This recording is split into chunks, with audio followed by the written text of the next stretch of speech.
અમદાવાદના હાટકેશ્વર વિસ્તારમાં આગામી 1 એપ્રિલે 60માં પંગુની ઉથિરમ મહોત્સવ નિમિત્તે શ્રી બાલામુરુગન મંદિર દ્વારા ભવ્ય કાવડ યાત્રાનું આયોજન કરવામાં આવ્યું છે। આ યાત્રામાં હજારો શ્રદ્ધાળુઓ કાવડ અને દૂધના કુંભ સાથે જોડાતા હોય છે, પરંતુ આ વર્ષે રૂટ પર આવેલા હાટકેશ્વર ઓવરબ્રિજને લઈને મોટી ચિંતા સામે આવી છે। વર્ષ 2017માં બનેલો આ બ્રિજ નબળા બાંધકામને કારણે વર્ષો સુધી બંધ રહ્યો અને છેલ્લા 6 મહિનાથી તેને તોડવાની કામગીરી ચાલી રહી છે। વહીવટી તંત્ર દ્વારા આપવામાં આવેલી ડેડલાઇન પૂર્ણ થઈ હોવા છતાં હજુ બ્રિજ તોડવાનું કામ પૂરું નથી થયું। યાત્રાના મુખ્ય રૂટ પર જ બ્રિજનું કામ ચાલતું હોવાથી શ્રદ્ધાળુઓની સુરક્ષા અને અવરજવરને લઈને પ્રશ્નો ઊભા થયા છે। સ્થાનિક લોકો છેલ્લા 9 વર્ષથી આ બ્રિજની સમસ્યાથી પરેશાન છે।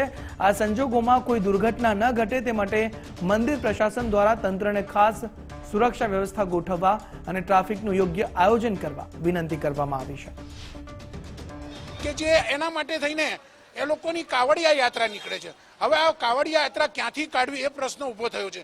કાવડિયા યાત્રાને શું છે કે અહીંયા આગળથી નીકળવામાં તકલીફ પડે, કોઈ પબ્લિક એટલું બધું હોય છે કે પૂછો જ નહીં। એના હિસાબે એના માટે પણ કંઈક નિર્ણય લો એવી અમારી ધારણા છે। બસ હાટકેશ્વર વિસ્તારમાં પરંપરાગત કાવડ યાત્રા 1 એપ્રિલે નીકળવાની છે ને તેમાં લગભગ 10,000થી વધુ લોકો જોડાય છે, એટલે ખૂબ મોટી યાત્રા અને તેની તૈયારીઓ પણ હાલ ચાલી રહી છે। પરંતુ માથાનો દુખાવો જે છે તે હાટકેશ્વર બ્રિજ છે, જે હજુ પણ અડીખમ ઊભો છે અને તે હજી તૂટવામાં હજુ પણ વાર લાગી રહી છે। સ્થાનિક આગેવાનો છે આપણી સાથે। કાવડ યાત્રા આપ યોજવાના છો તો કેટલી મુસીબત રહેશે હાટકેશ્વર બ્રિજને લઈને અને શું વિશેષતા છે? શ્રી બાલામુરુગન દેવસ્થાનમ ટ્રસ્ટ કાર્તિકેય સ્વામી મંદિર હાટકેશ્વર, આ આપણી 60મો વર્ષ મંગલ પ્રવેશ છે, ડાયમંડ જુબલી સેલિબ્રેશન છે।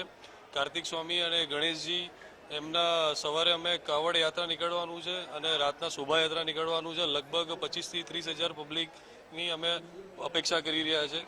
તો તંત્રને અમારી એક નમ્ર વિનંતી છે કે હાટકેશ્વરમાં અત્યારે હાલ બ્રિજનું જે કામ ચાલી રહ્યું છે એ સ્મૂથલી અમારા જે દર્શનાર્થીઓ જે દર્શન કરવા માટે આવવાના છે અને રાત્રે શોભાયાત્રામાં જોડાવાના છે તો એના માટે કાળજીપૂર્વક વ્યવસ્થા કરે એવી રીતે અમારી એક રિક્વેસ્ટ છે। બિલકુલ, ખૂબ હજારોની સંખ્યામાં લોકો હશે ત્યારે તમને અગવડ પડી શકે છે। હાટકેશ્વર બ્રિજ માથાનો દુખાવો વર્ષોથી કઈ રીતે? દક્ષિણ ભારતના તામિલ સમાજના લોકોની જે વિશેષ કાવડ યાત્રા 1 એપ્રિલે નીકળવાની છે તેને લઈને હાટકેશ્વર ઓવરબ્રિજની જો વાત કરીએ તો ખૂબ જ મુશ્કેલી પડે એમ છે, કેમ કે ચારે તરફ આપણે તોડવાનું કામ ચાલે છે। સાંકડા રસ્તાઓના કારણે આ યાત્રા ખૂબ જ કઠિન રીતે અને ખૂબ જ વિષમતાથી આપણે કાઢવી પડશે। શ્રદ્ધાળુઓને કોઈ મુશ્કેલી ના પડે, કોઈ જાતની અવ્યવસ્થા ના થાય તે માટે શહેર ટ્રાફિક પોલીસ અને કોર્પોરેશનનું તંત્ર જે દાવા કરતું હતું કે 25મી તારીખ સુધી અમે પૂરું કરી દઈશું, રસ્તા બની જશે, તોડવાનું કામે પૂરું કરીશું, પણ આજે 30મી માર્ચે પણ કોર્પોરેશનનું તંત્ર આ બ્રિજ તોડી શક્યું નથી। મ્યુનિસિપલ કમિશનર ખુદ આપણે આ મંદિર સંકુલમાં આવ્યા હતા અને એમણે જ જાહેરાત કરી હતી કે 25મી માર્ચ સુધીમાં તમામ સ્પાન તોડીને રસ્તા બની આપવામાં આવશે। પરંતુ આજે કોર્પોરેશનના તંત્રના અધિકારીઓ કર્મચારીઓ જો કમિશનર કક્ષાના અધિકારીનું પણ ના માનતા હોય તો આગામી જે પહેલી એ કાવડ યાત્રા નીકળશે ત્યારે કોઈ અવ્યવસ્થા ના થાય તે જોવાની જવાબદારી આ અધિકારીઓની જ રહેશે। બિલકુલ, ભારોભાર રોષ જોવા મળે છે। આપ શું કહેશો જે પરિસ્થિતિ છે કાવડ યાત્રા નીકળવાની છે ત્યારે?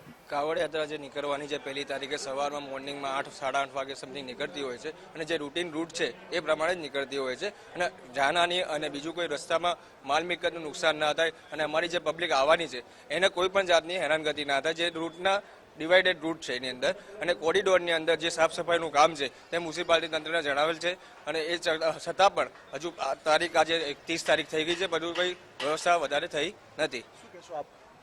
यही रिक्वेस्ट है कि जो भी हमारा ये 60th वाला कावड़ी का प्रोग्राम चल रहा है पर पब्लिक को कोई प्रॉब्लम नहीं होना चाहिए, कोई प्रॉब्लम नहीं होना चाहिए। बस उसके लिए हमारा रिक्वेस्ट है कि जल्दी हो सके उतना इसको निकालने की कोशिश किया जाए।